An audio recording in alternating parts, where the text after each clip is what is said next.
મારું નામ રાજીવ લોંચા, હું પ્રવક્તા છું પશ્ચિમ કચ્છ વિભાગમાં જિલ્લામાં આમ આદમી પાર્ટીમાં।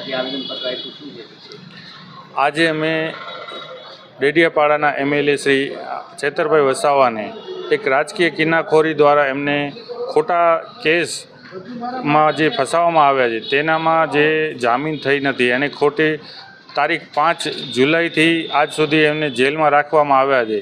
એના વિરોધમાં અમે મુખ્યમંત્રી શ્રી ભૂપેન્દ્રભાઈને ઉલ્લેખીને પત્ર આપ્યો છે કે આ ખોટી રાજકીય કિનાખોરી છોડો અને પ્રજાના કામ કરતા અમારા એમએલએને જલ્દીથી જલ્દી જેલમાંથી બહાર કાઢો અને એમનું કામ કરવા દો, કારણ કે આમ આદમી પાર્ટી કામની પાર્ટી છે। આમ પ્રજાલક્ષી કામ કરતા એમએલએને આવી રીતે જે જેલમાં નાખે છે એ મનોબળ તોડવાની પ્રવૃત્તિ કરી રહી છે ભાજપ સરકાર।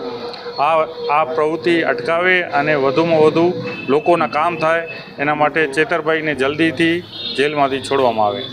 કલેક્ટરશ્રીએ તમને શું અમે કલેક્ટરશ્રીને ઉલ્લેખ આપ્યો છે। આ લેટર અમે મુખ્યમંત્રીશ્રીને ઉલ્લેખીને આપેલો છે કે તમે અમારો અવાજ, પશ્ચિમ કચ્છ જિલ્લાનો અવાજ તમે ત્યાં સુધી પહોંચાડો કે આવી રીતે આ થઈ રહ્યું છે ખોટું છે।